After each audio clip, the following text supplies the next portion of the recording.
মসজিদের মাইকে মানুষ ডেকে ডুবন্ত গাড়ির ৭ হিন্দু যাত্রীর জীবন বাঁচালেন ইমাম।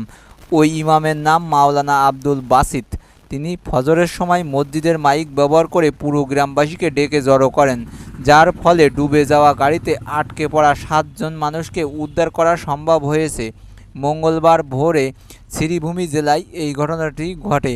এ সময় একটি গাড়ি জাতীয় সড়কে নিয়ন্ত্রণ হারিয়ে রাস্তা থেকে ছিটকে গিয়ে একটি পুকুরে পড়ে যায়।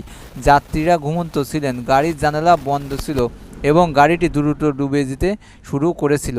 তখন ইমাম বাসিত বুঝতে পেরে তাৎক্ষণিকভাবে মসজিদের লাউড স্পিকার ব্যবহার করে গ্রামবাসীকে ডাক দেন এবং জরুরি সাহায্যের জন্য অনুরোধ জানান।